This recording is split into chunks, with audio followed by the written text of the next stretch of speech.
All right, folks. It has been quite a busy weekend. And this weekend, I spent a lot of time taking phone calls and on conference calls and text messages and looking at social media. And a lot of folks have been talking about Target, the latest company to announce that they are ending their various DEI initiatives.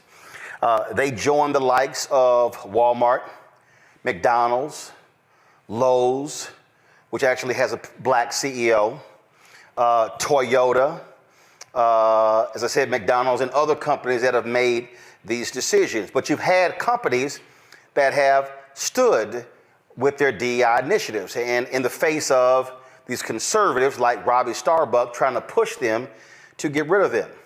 JP Morgan Chase, Delta Airlines, United Airlines, American Airlines, Costco, Apple. So these are the various companies.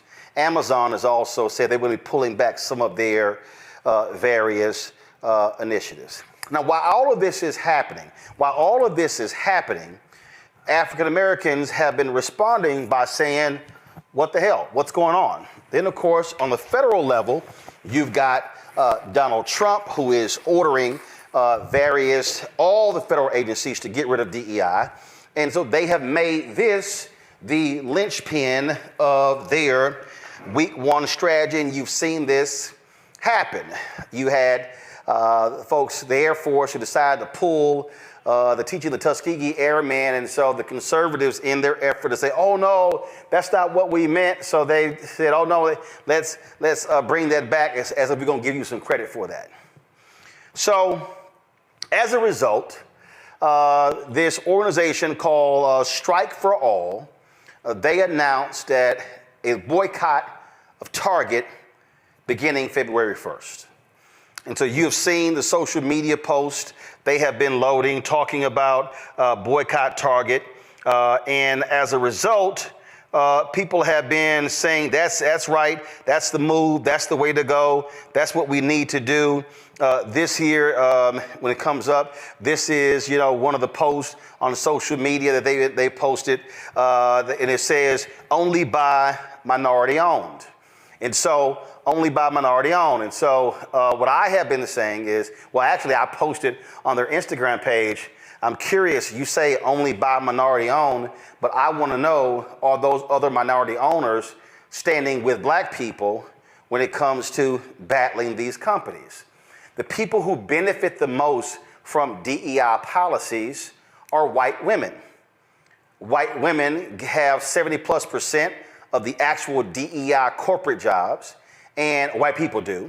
And white women, when it comes to minority contracts on the city, county, state, federal level, they get more contracts than anybody else. So if we're talking about, fighting for minorities and women, I need to know where's the National Organization of Women. I need to know where's the Women's Chamber of Commerce. I need to know where are all these women's organizations that largely serve white women. I need to know where are the Hispanic, Latino organizations. I need to know where the Asian American organizations. Because what I'm tired of black people, the ones who are the loudest fighting for initiatives, and other folks are the greatest beneficiaries. I want to know where are the Indian Americans, where are the Pakistanis, everybody who has been a beneficiary of MWBE programs who is non-black, where you at? Where you at?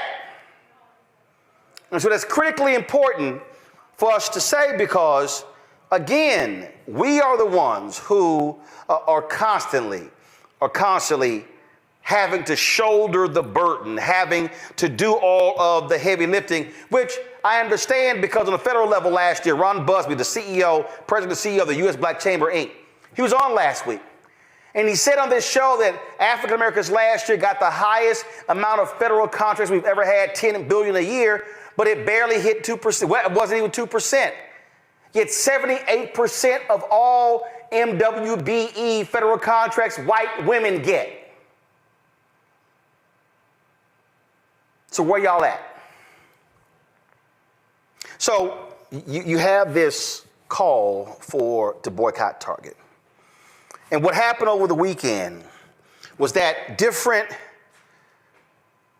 companies, different black-owned companies with products in Target was completely blindsided by Target's announcement. Target wasn't even smart enough to notify these black vendors first. And what ended up happening was, show the list, here's some of the black brands right here. What ended up happening was these brands got hit with all sorts of questions from the public, and they were like, yo, what, what the hell? They were blindsided by Target's decision. In fact, Target has made no effort to reach out to black-owned media and others to explain how they're going to continue their programs. What are they going to do to continue to invest in black-owned brands, to put their products on the shelves? And if you if you actually go to Target's website, you'll actually see their black. You see, they got their Experience Black History Month page up, and then if you go down here, their Buy Black button.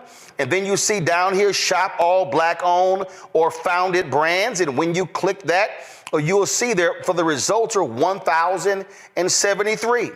And so if you scroll, you're going to see all of these products from black-owned firms or black-founded firms.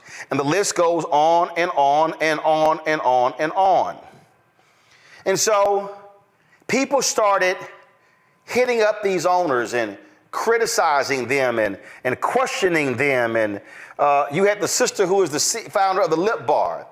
You had Tabitha Brown, who has products that are in Target stores and Amazon and Walmart as well, taking to social media, sharing their thoughts about this. Because there were people who were going to their pages saying, why aren't y'all pulling y'all products? What are y'all doing? Here was a response that Tabitha gave on social media. She made a couple of posts, but here's what she said. I am in business in multiple ways. Do you have the Lip Bar? With Target, with Walmart, and Amazon, right? I sell Donna's Recipe, my hair care products, right, are on Amazon. They're also in Target.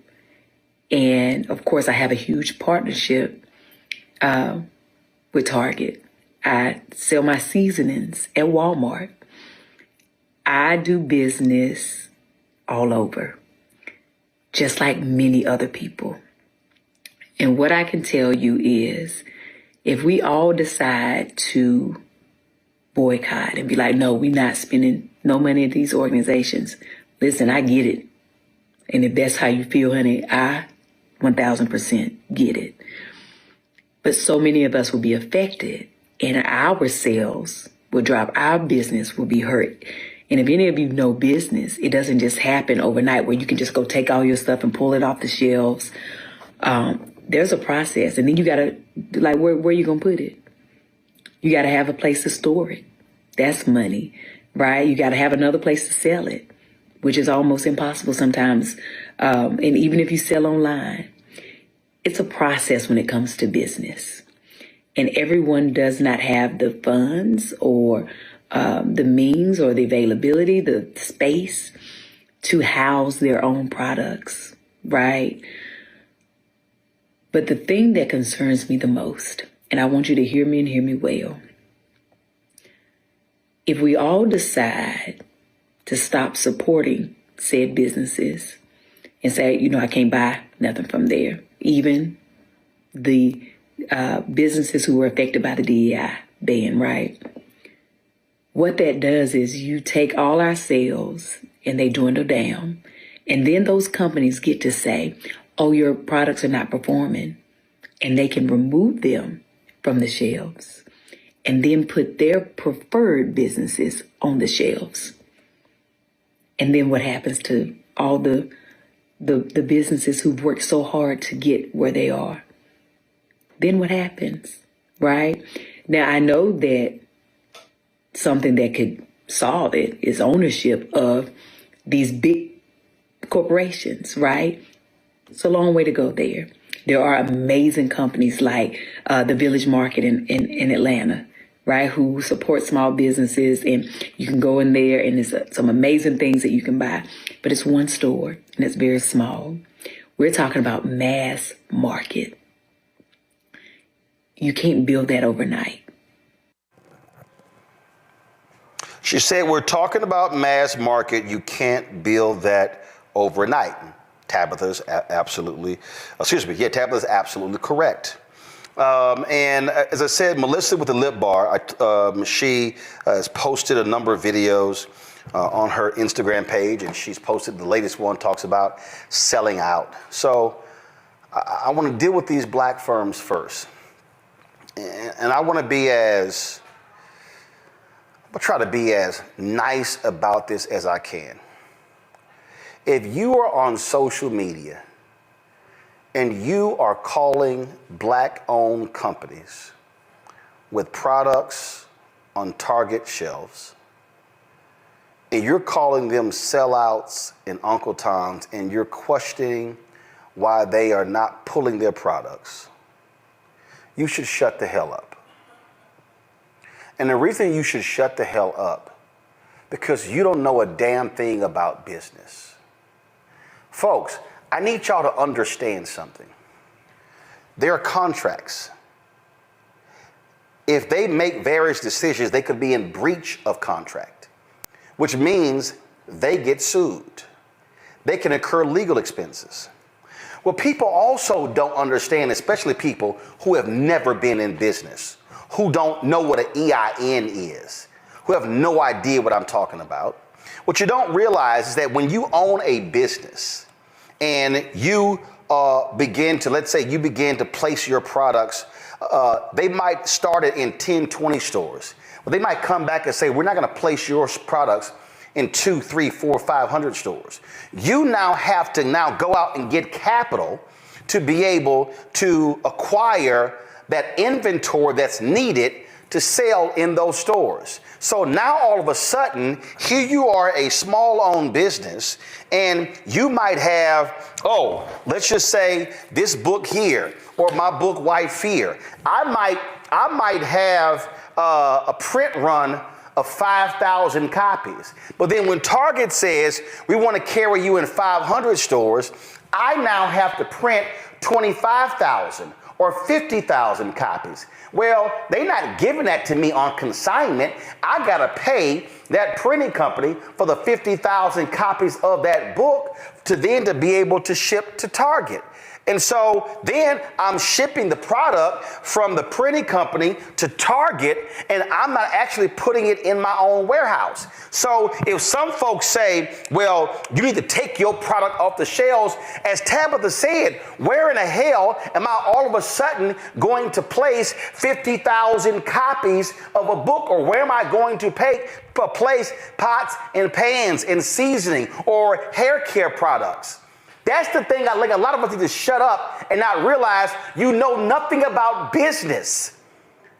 So stop making a demand of somebody when you do not understand their business circumstances, because there are people who literally have put their life savings into their companies, and they are now having to navigate this whole deal. And some folks may have taken out second mortgages. And so you're talking about literal bankruptcy, losing it all if they make a rash decision. So that's important for us to state, because I've just heard too much ridiculous stuff about what a black business owner should do with their products if folk are talking about an economic boycott. So let me now move on to the next thing. Anybody who has watched this show, you have heard me often refer to Dr. King's sermon, April 3rd, 1968, at Mason Temple in Memphis. You've heard me talk about economic withdrawal. You've heard me talk about when MLK said in that sermon how we are collectively or individually poor, but collectively wealthy, and how we need to be operating as a collective when it comes to trying to change the economics of our situation. You've heard me quote him in that sermon when he says, we don't have to throw one Molotov cocktail. We don't have to yell and curse anybody out. He said, what we must do is practice economic withdrawal. Companies that don't do business with us, that don't hire us, we don't do business with them. In the exact same speech, he also said to black people on that rainy, stormy night in Memphis, how we must be supporting black institutions. He mentions buying from black insurance companies. He mentions how SCLC opened a bank account with a black bank there in Memphis. He talked about how we must be doing a bank-in, a buy-in for black-owned businesses. He literally says it in a sermon. See, part of the problem is most black folk have allowed white folk to frame for us who Dr. King was and is. And so therefore, when we talk about his mountaintop speech, all we talk about are the bottom 2 minutes of that speech and not the other 41 minutes and 16 seconds of the speech. That's why most folks listening right now have no idea what I'm talking about, because you don't even realize that that's what he actually said in that sermon. Because at one point he even references Jesse Jackson. He said, Jesse, what do you call it? Economic. He said, redistribute the pain. He said, so far, the black sanitation workers, they're the ones who have been enduring the pain. Now, if we do an economic withdrawal, we must now redistribute the pain. For all y'all who keep acting like Dr. King wasn't a radical, go listen and read that speech.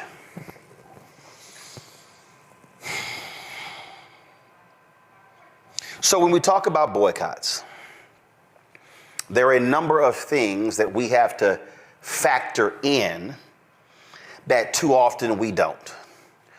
One of the things that you heard me say before on this show is that folk immediately yell, boycott!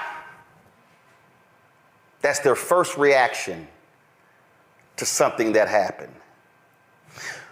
But there's a problem with that.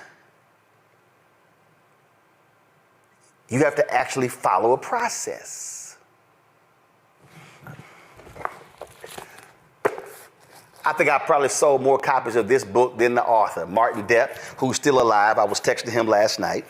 White pastor in Chicago. He happened to be on the committee.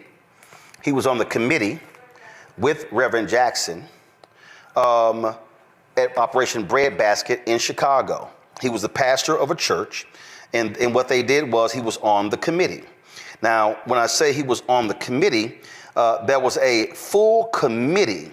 There was a full committee that dealt with the issues surrounding Breadbasket. They actually met together, and so they laid out the strategies involved in terms of Breadbasket. Now, let me explain Breadbasket. His book is called Operation Breadbasket, an untold story of civil rights in Chicago, 1966 to 1971. This is the book cover. I'm going to be out of the light here, but y'all seen me show before. This is the book cover, okay? I've been talking about this book for more than a decade. Martin Depp writes in the book that there was a 6-point strategy that they employed when it came to Operation Breadbasket. And before I show it, let me also help you. Credit must go to Reverend Leon Sullivan, the legendary pastor in Philadelphia, who actually created this program. He told Dr. King about the program. Dr. King invited Reverend Sullivan to come to Atlanta to present to the Southern Christian Leadership Conference Board of Directors. He did so. They agreed to adopt the program. They renamed it Operation Breadbasket. He put Reverend Jackson in charge of it in Chicago. Now y'all have the history. So Operation Breadbasket had a 6-point strategy. Pull those up. These are the 6 strategies. Number 1 was information gathering. Number 2 was committee evaluation. Number 3 was negotiation and education. Number 4 was economic withdrawal. Number 4, y'all. Number 5 was agreement and covenant. Number 6 was monitoring. Now let me unpack that. First and foremost, when they saw that was an issue, they went to said company and they sent them a letter and said, we need this information. How many black employees do you have? What do you do with black-owned businesses? Do you put any money in black banks? There was a list of things that they asked for. And then the company could either respond to the request or the company could ignore the request. And so if the company responded to the request, then the Operation Breadbasket Committee then evaluated what they got back from the company. And then once they did that, they went through what is called negotiation and education. Now, in negotiation, what they would do is they plotted everything. They would go into the meeting and they would sit here and say, okay, your job is to pray. Your job is to agree with nothing. Your job is to calm him or her down who doesn't agree with everything. And your job is to be the level-headed one. Everybody had a role to play in the meeting. So they would go into the meeting and then the company would either, no, we ain't doing that, or yes, let's move forward. If the company said, yes, let's move forward, they would skip to number 5. They would have an agreement with the company, establish a covenant bond, no different than David and Jonathan, a covenant, okay? Remember when in the Bible where Jonathan told David, anything happens to me, you take care of my family, told him that 3 times. They established a covenant, which meant that word is bond. Covenant was more important than even a signed contract. But they would sign an agreement. And then they would monitor that agreement by checking to make sure the company's doing what they were doing. But pull it up, y'all. Pull it up. Here's why number 3 is so important. The education piece. What they would do is they would go back to their churches and they would be educating the congregation about the company, about what they wanted, how the negotiations are going, how things are. So they were constantly educating them. They were constantly teaching them. And then if the negotiations broke down and they went to economic withdrawal, they would then launch pickets at strategic stores, not all at one time, and then ramp up from there. And the whole point was to keep folk from going into those stores. Now, pull it back up. Look at number 5, agreement, covenant. The outset, the committee established what is it that we want from this company. Come on back to me. If you read this particular book, they laid out in this book that they weren't just interested in the company hiring black employees. They wanted senior level black employees. They wanted entry-level black employees, but they also wanted black-owned company products on the shelves, shelf space. But I'm not done. They also wanted that store to put money in black-owned banks. I'm not done. They also wanted that company to hire black-owned companies to do jobs. So if that company had trash pickup or if they had construction or whatever, they wanted black-owned companies hired. It was a multi-pronged strategy. That's one of the reasons you saw so many black millionaires come out of Chicago, because Breadbasket was forcing the companies in Chicago to do business with black people. Now, why am I saying this in relation to the call to boycott Target? Here is what I have not heard from any of the people who are yelling, boycott Target. What's the end game? What is it that we're asking Target to do? I get boycott, but what do we want? Are we saying, Target, if you do not recommit to spending $2 billion a year with black businesses, y'all, and that's just not people at the shelves. That's actually everywhere. That's catering companies, limousine companies, black-owned advertising, black-owned media advertising. That's the whole deal, doing business with black people. Target had announced they're going to spend by 2025 $2 billion. They announced in 2021 that they got $1.78 billion, but $1.78 billion ain't $2 billion. That's $220 million before you go. So, what's the end game? What is it that we're asking Target or Walmart or Ford or Toyota or any company? What are we asking of them? You don't launch a boycott until you know what you're asking for. You don't launch a boycott until you've educated your audience on what it is that we're actually doing. So now you have to factor in here.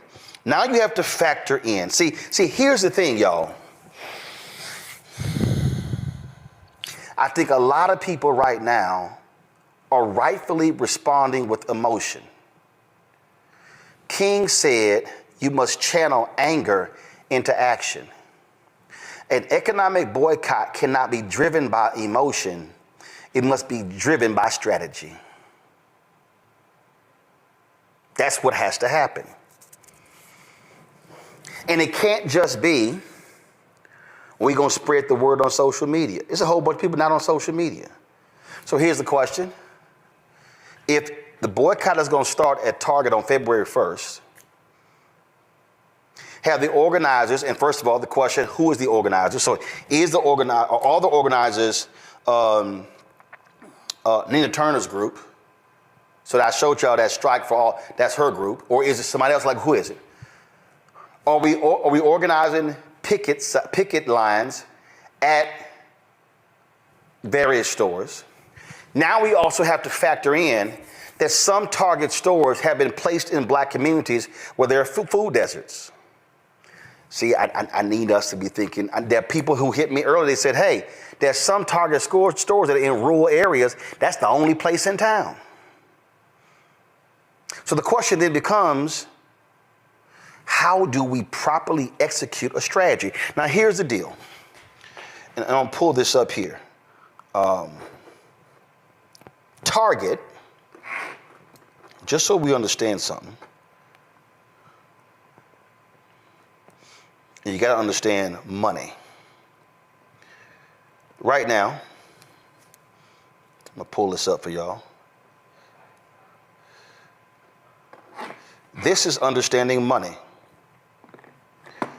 Target's stock price today closed at $142.50. Target's stock price was up 3.34% today.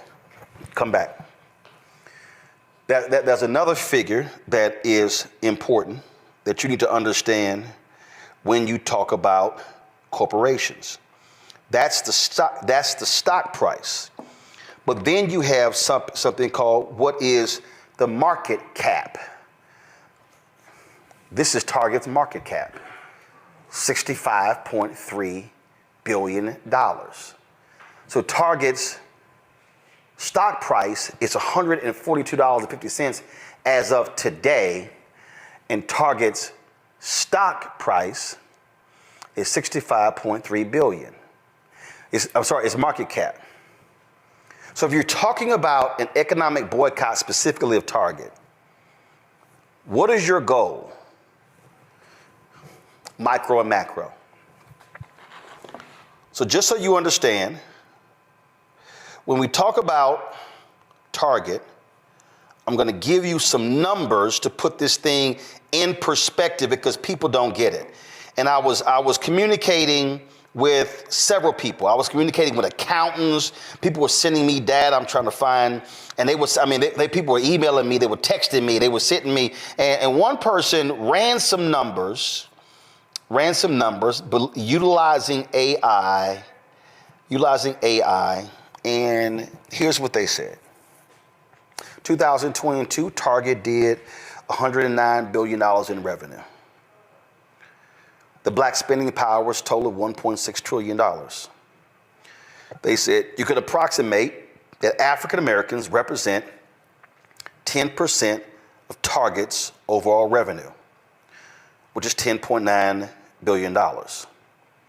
This translates roughly to $29.9 million per day in sales from black consumers. Which means if all black people, we know that's not going to happen, but let's just say if all black people boycotted Target for one day, Target would lose $29.9 million in sales. If the boycott lasts 7 days, Target would lose $209 million. If the boycott of Target lasted 30 days, that means the losses for Target could reach $897 million. That's 30 days. That means that if the boycott starts February 1st, companies, publicly traded companies think in terms of quarterly reports. January, February, March is first quarter. April, May, June, second quarter. July, August, September, third quarter. October, November, December is the fourth quarter. So there are 2 months left in the first quarter. Publicly traded companies announce their earnings report in the second quarter about the first quarter. So it'll be in April or May. So if black folks collectively targeted Target over the next 60 days beginning February 1st, we could cause Target to lose $1.8 billion in sales. That means that stock price of Target, it's going to drop. That market cap, it's going to drop. How many of y'all remember when Snapchat changed their design? Do y'all remember that? Y'all remember when Snapchat did that? Well, a lot of folk forgot how influencers can change the game. Well, I never forgot that. Go to my iPad. Rihanna went on social media and she ripped the changes made to Snapchat, which caused Snapchat to lose $800 million in its stock price. Rihanna, by herself, the singer posted a statement on Instagram eviscerating the app for making light of domestic violence. Y'all, the value of Snapchat went down by $800 million after Rihanna did that. So what then happens? If black folks have a sustained boycott of Target that's ramped up, we could potentially cause Target to lose $500 million to almost $2 billion. And let me tell y'all something. If a company does $10 billion a year in revenue and they lose $1.8 billion, I can guarantee you there will be changes. Ain't no company trying to lose that. Now here's what's crazy. the reason these companies are ending their DEI strategies because white conservatives have been threatening them with economic boycotts. Robbie Starbuck, go on his social media. He's been I'm going to expose these companies for their woke policies, and these companies are freaking out.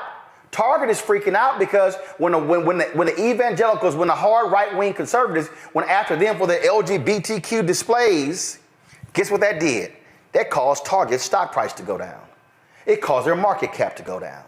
So Target is sitting here saying, we're going to cave to these anti-DEI folks because y'all ain't going to do nothing. Y'all ain't going to do nothing. So now what's happening is now we're left with a situation. There are more than 1,000 products on Target's shelves that are from black-owned or black-founded companies. So do we leave them hanging? There are some people who are suggesting that what we do is we do a buy-in at Target only of black-owned products. That if you go to Target, you only buy black-owned products. Others are suggesting that no, you buy nothing from Target. Those things are happening, and over the next week, we're going to be unpacking these things. But I wanted to walk people through this because I wanted our audience to understand that we cannot play lightly with this, because the fear that I have is what happened when Colin Kaepernick, when they called for, don't go to NFL games, stop watching. It was loose, it wasn't organized, and it fizzled because it was not organized. It was not strategic. Folk made individual actions, but there was no collective action.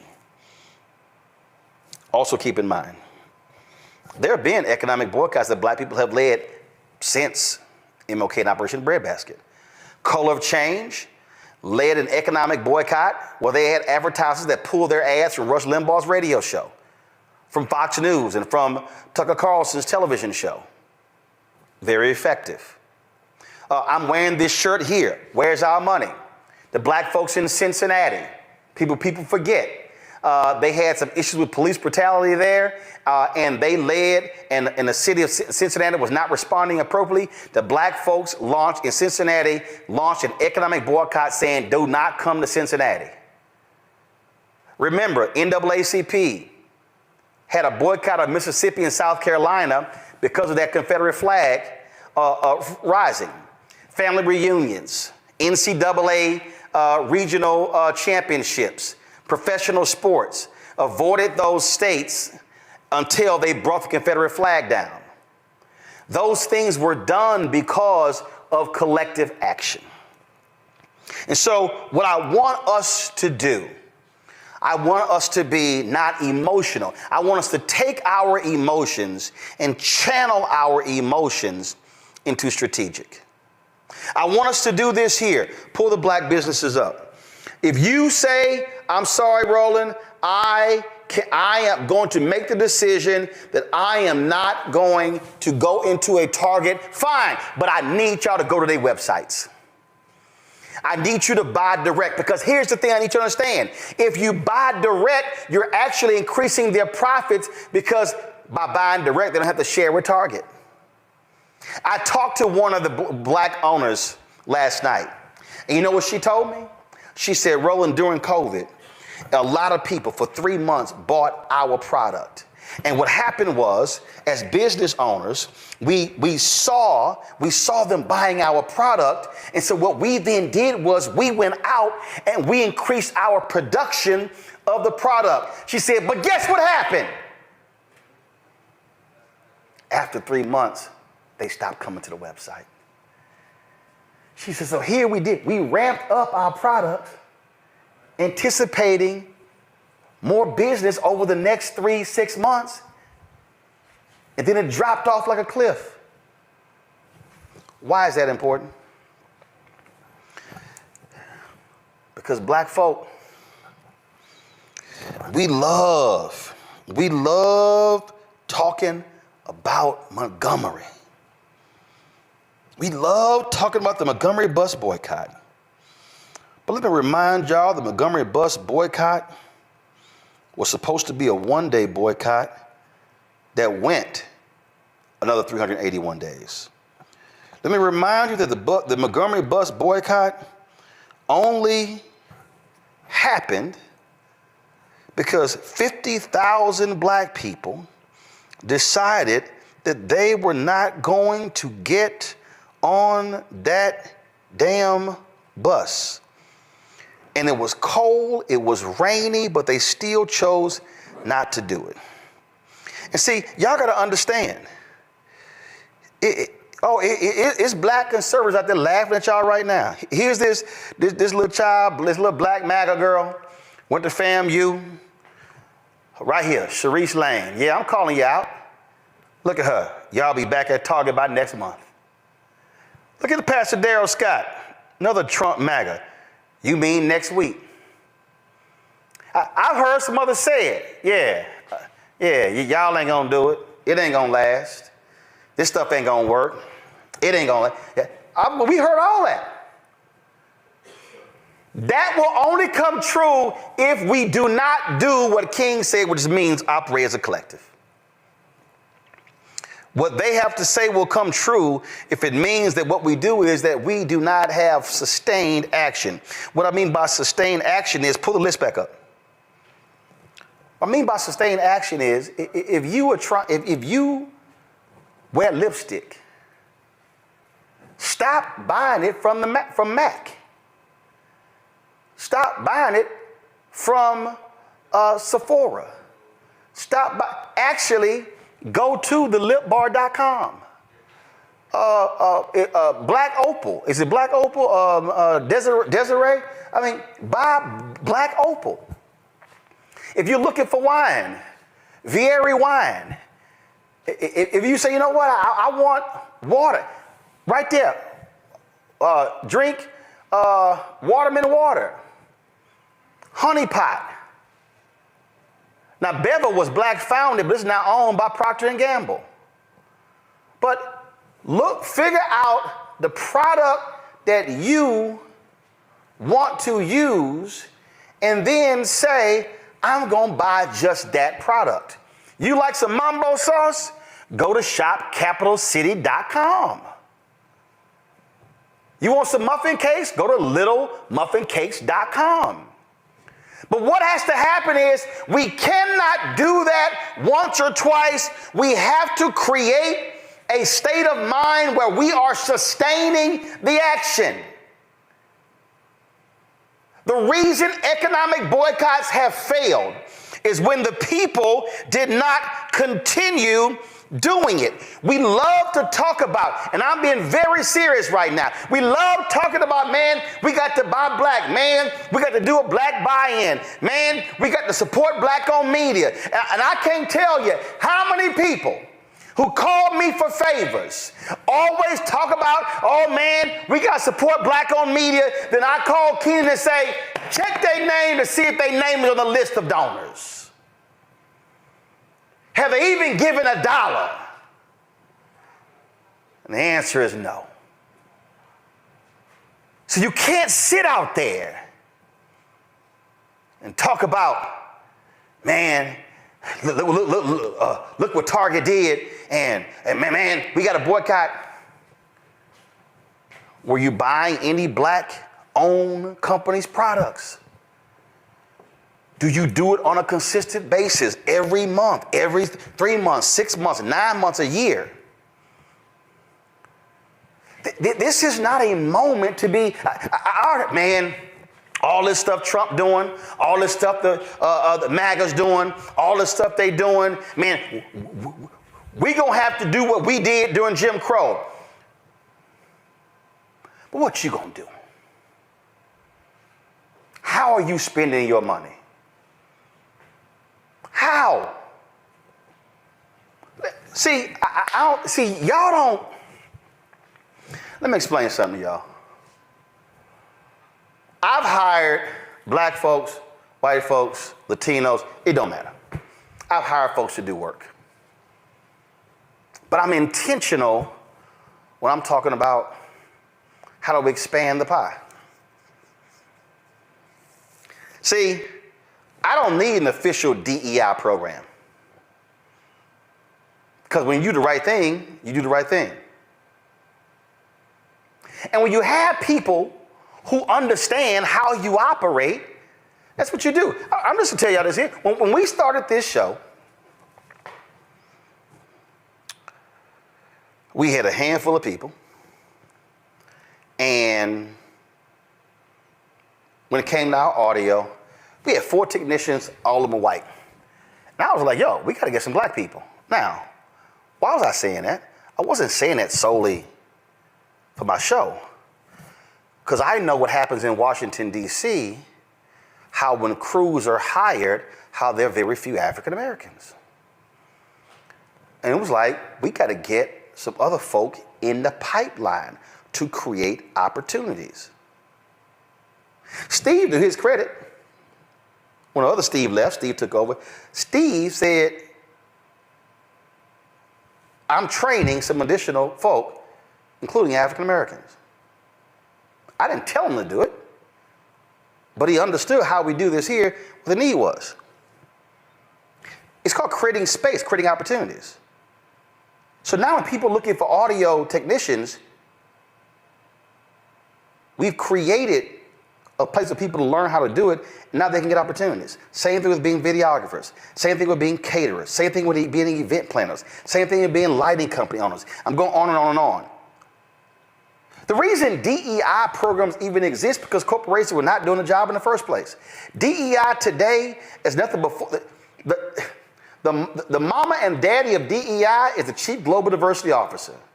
The mama and daddy of the Chief Global Diversity Officer is the Vice President for Community Affairs. That's what they were called in the 70s and 80s. And then it became Chief Diversity Officer, then Global Diversity Officer, then it morphed into DEI. That's what this thing is all about. And see, I am not interested in DEI programs returning where 75% of the people with DEI jobs are, frankly, white women. What I care about, are we going to lose supplier diversity programs, business diversity initiatives that create economic opportunities for black-owned companies to be able to participate in this multi-trillion-dollar economy? So if we're going to be sitting here talking about DEI and we're angry with what Walmart has done and Target and Toyota and Lowe's, what are we wanting to be done? Because there's going to be opportunity. And here's my last point before I go to my panel. You got to ask yourself this here. How did these companies over here, JP Morgan, Apple, Delta, American Airlines, United, Costco, and a couple of, how did these companies say we standing with DEI, but these didn't? I talked to a corporate leader today, and longtime black corporate leader. He said, you know what? He said, Roland, it's the lawyers. It's the lawyers in the room. He said, here's the reality. Quotas have been illegal. See, the Robbie Starbucks and these white conservatives, oh, no. Goals, that's just another phrase for a quota. No, it's not. Every company sets goals. There's not a company in America that does not set goals. There's not a company in America that does not say the kind of growth they want to see in their company year over year. And you know what they do? They set a percentage. It's the same thing.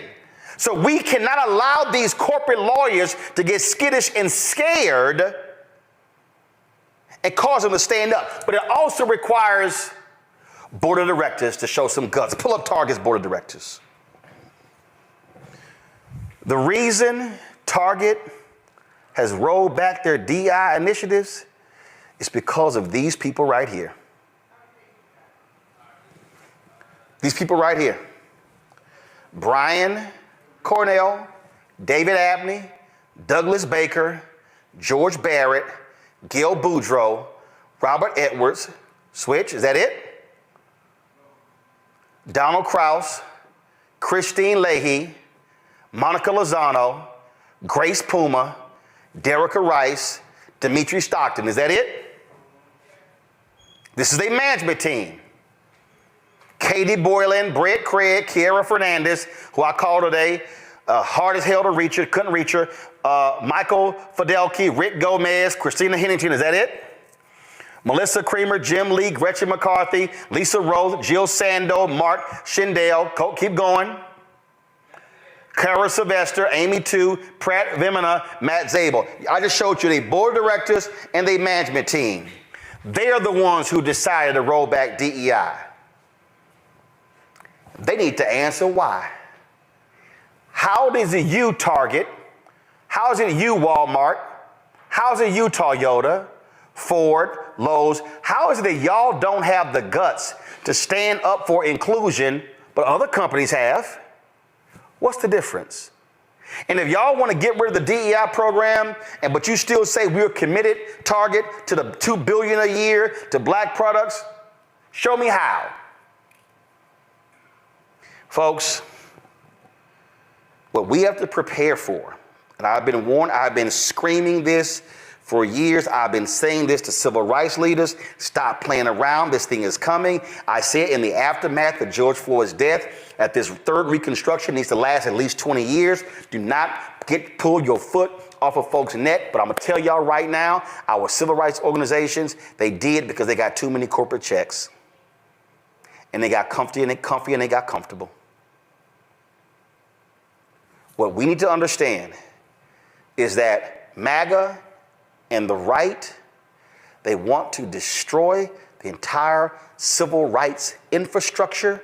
And if you destroy the civil rights infrastructure, you destroy the economic infrastructure that black people have been able to build. It is not perfect. It's not where it needs to be. It's not even close to that. But I would rather have what has been constructed than not to have it.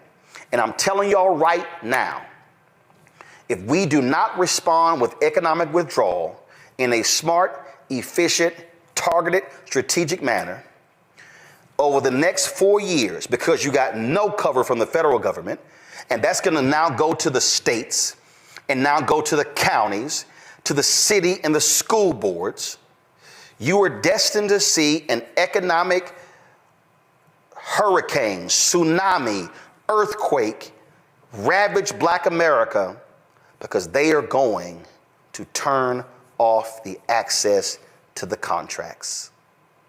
And when they don't carry our products, you can't buy them, and those businesses can't grow and can't scale. And if our black-owned businesses can't grow and can't scale, we can't hire more people. If we can't grow and scale, we can't give our contributions to HBCUs and to churches and to black youth groups and other organizations. And then all of a sudden, if we can't grow and scale, we can't hire people. Those people now can't take care of their families, can't buy homes, can't pay for college tuition. I need everybody watching and listening to me to understand that what we are facing is literally the economic destruction of black America. That is not fear-mongering. That is not me trying to scare you. It is me stating an undeniable fact. And my man John Hope Bryan said the reason he loves math, because he said math doesn't lie. If you begin to freeze us out of the path to economic prosperity through jobs and contracts, there is no place to go. Julian, I want to start with you. You're an economist. Your thoughts on all of this? Wow, well, you laid it out very well. I think one of the things that you laid out most importantly is the notion of having organized boycotts. You just can't say, you can't pop up and say, let's boycott X or let's boycott Y, because it isn't going to work. You've got to have your facts straight. You've got to build basically a campaign in the community. This is why we're doing this, y'all. Not just, somebody had an idea. All too often, we've seen boycotts fail. We've seen them fail because the work didn't go into the foundational work. So that book that you lifted up, the Montgomery Bus Boycott, that's a great book.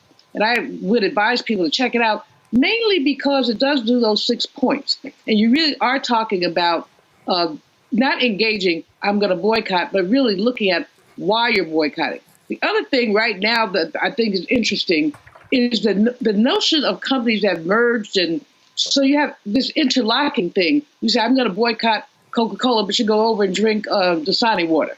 Well, it's the same thing. So we need to know more about corporate structures. I'm glad the sister put her stuff out there about her products and her brilliance in having multi-level platforms. But even with those, if we don't get the access that we need, for contracts, for employment, for other things, we're going to be basically in a rough spot. And as you said, there are all these people who keep saying, they didn't think Trump was going to be that bad. Well, you found out, didn't you?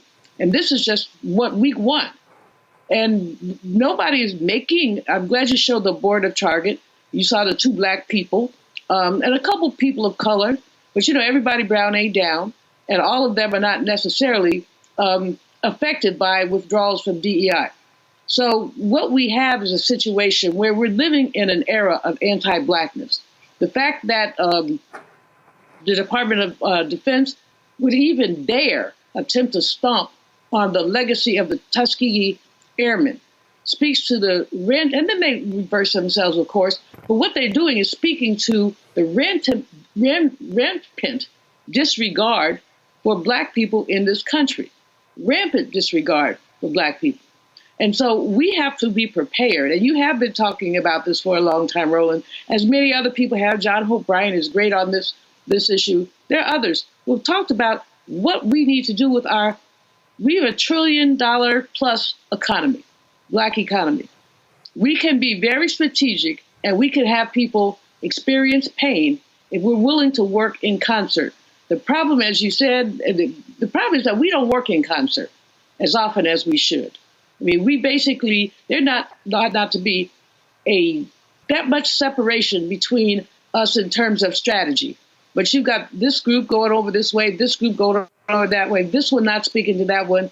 That's not an effective way to construct a good economic boycott. We have, years ago, there's a brother down in New Orleans. I forgot his name. He owned a bank, Liberty Bank. And he said, we have everything we need in our community if we just talk to each other. Reverend Willie Barrow used to say, we're not so much divided as we are disconnected. Tell y'all, this is a time to get connected, because what's going on is if you don't get connected, what you're going to end up with is a decimated community.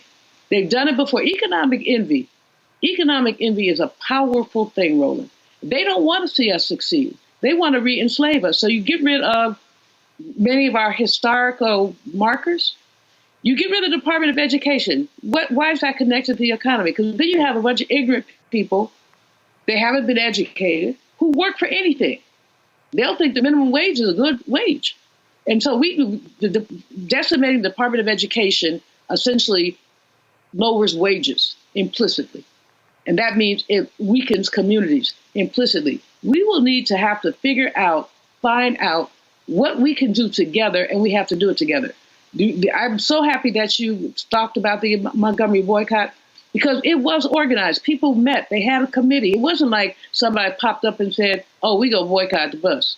It was a lot more than that. And we really got to look at what else can we do to ensure the strength of our communities, because trust and believe these folks are, yes, out to get us.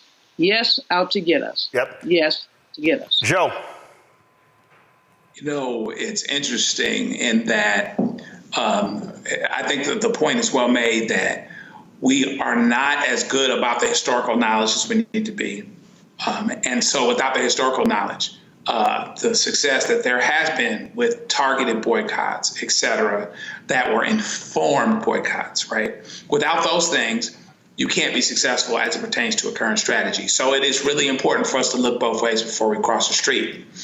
All those years ago in the 80s, when we wanted certain things to happen in terms of movies, things that were getting to Hollywood that Hollywood was making.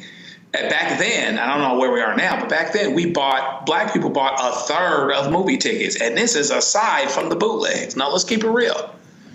So whatever we wanted to happen in Hollywood could have happened if we came together on that. So we have to be very, very strategic, and we have to be wise about what we're doing, why we're doing it, what the end game actually is. The other thing you have to remember, and this is why I think the urgency that you underscore is really important for us to understand and to really get these companies running away from DEI, and I agree with the whole idea that the DEI thing as a goal in and of itself is a little bit of a misnomer because of who benefits from it, right? But the thing to understand is that these companies are doing something that they're not even legally required to do right now. The Supreme Court hasn't gotten to the point where they've undone DEI programs in corporate America. You know, they're talking about colleges, et cetera, but that's been going on for a while. You can go back to the Bakke case. You can go back and talk about affirmative action for a long time. They are running for the hills, and they don't even have a legal requirement yet to do it.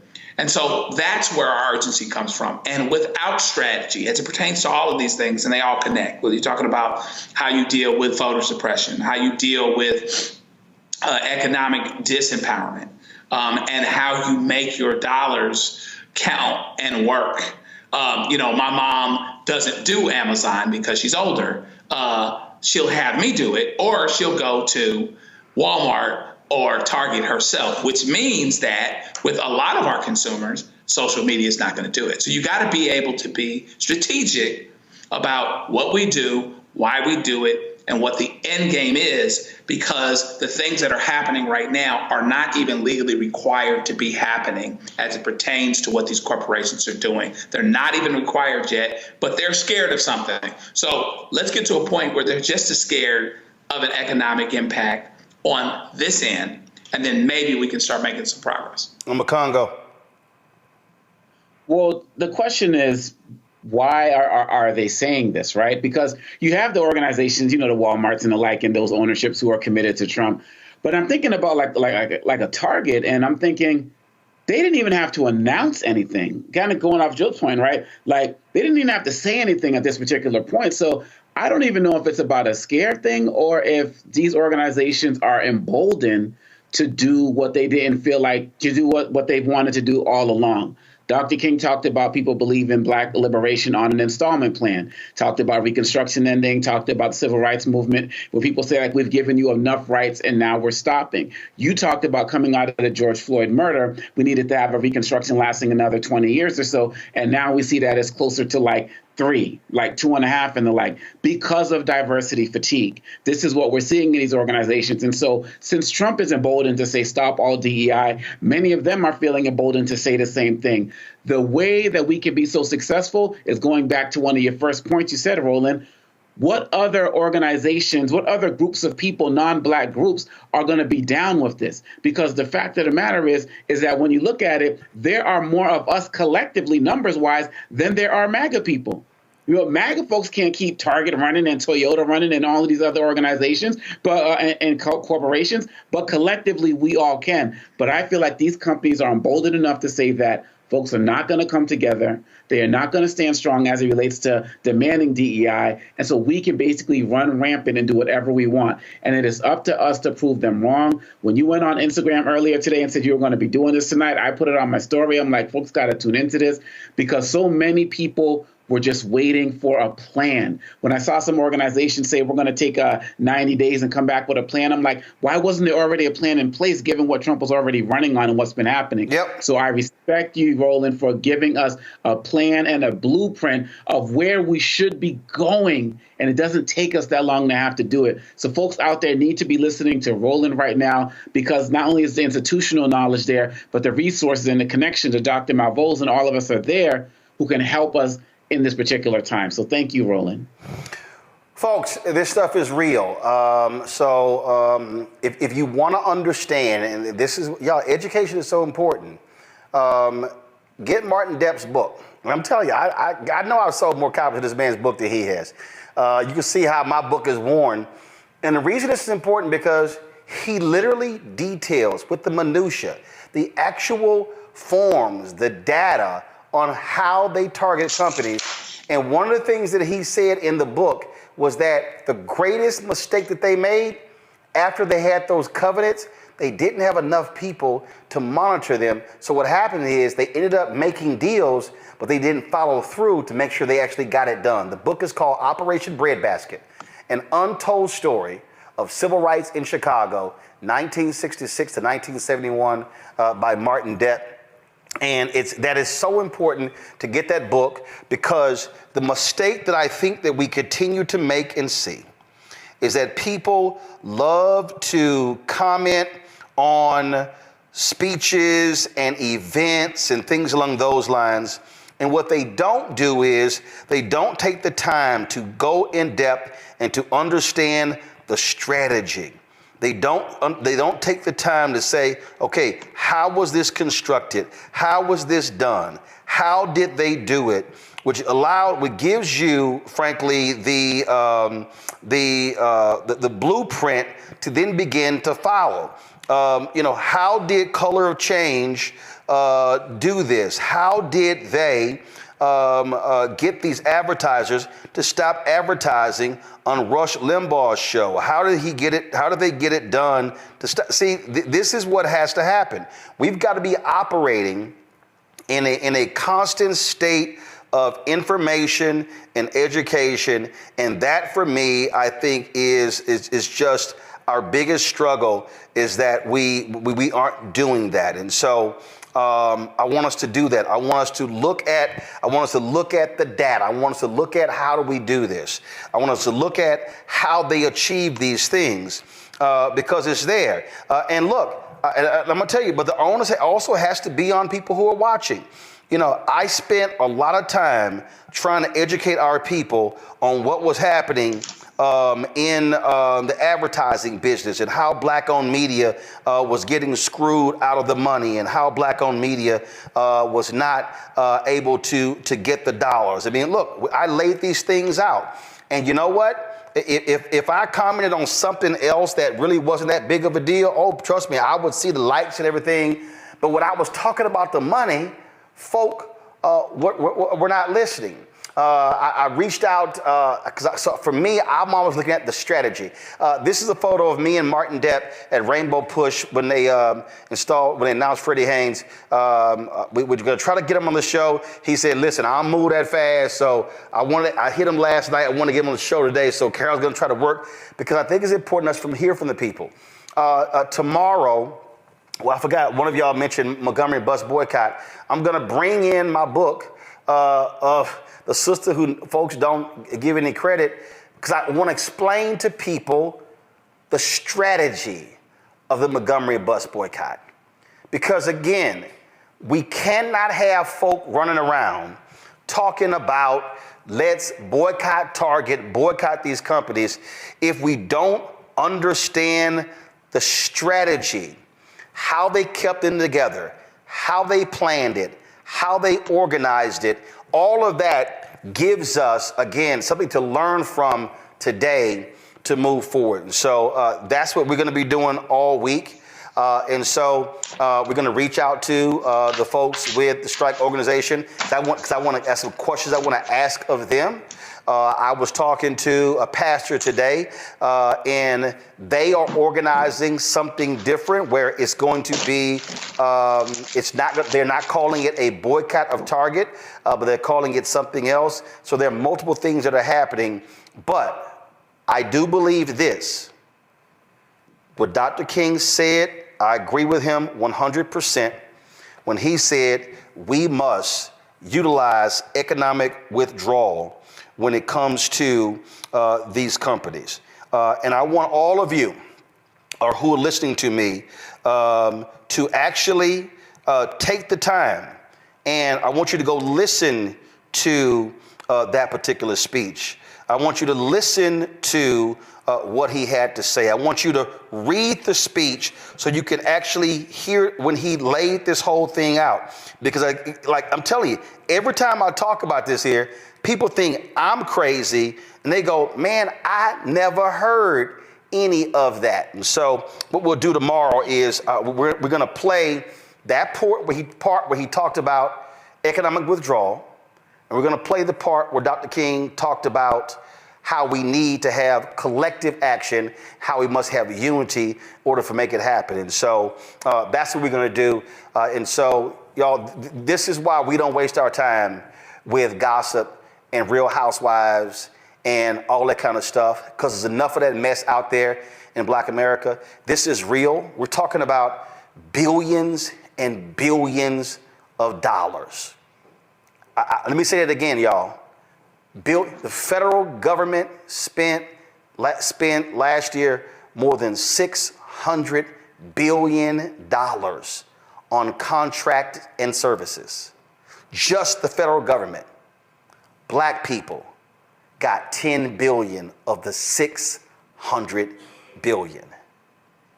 In this space alone that we're in, media, almost 400 billion is spent every year on advertising, and black-owned media gets 0.5 to 1%.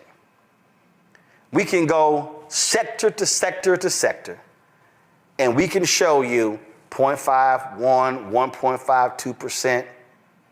It does not mean that we do not have the knowledge, the expertise, the smarts, the intellect. What we have not had is the opportunity to be able to access and show what we can do.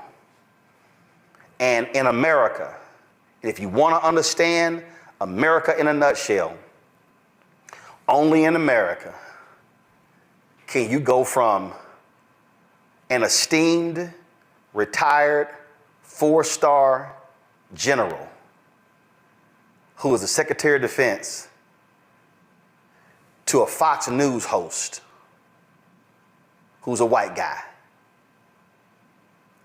That's America. And that's what we up against. Where they call the black guy 4 stars, led troops in command, a DEI hire, what they call an accused drunkard, a great choice. That is America. That is America. Joe, Julian Omokongo, I appreciate it. Thank you so very much. Folks, the work that we do is critically important. Your support is critically important for us to continue doing the work that we do. All of this costs money. All of this, the ability for us to travel around the country costs money as well. And so when you donate to this show, you are helping to propel a black-owned media news and information network that, again, nobody else is doing. What I have just laid out for you in the last 1 hour and 15 minutes, you're not seeing this at Essence, Black Enterprise. You're not seeing it at Blavity. You're not seeing, matter of fact, I found out over the weekend that Byron Allen shut down the Griot network. They shut their app down. The linear network, it was dead as of January 1st, 2025. So the Griot sure as hell not doing it. It's us. It's us. You ain't having this conversation on Revolt. You ain't having this conversation on the Black Target network like Aspire and Bounce. It's us.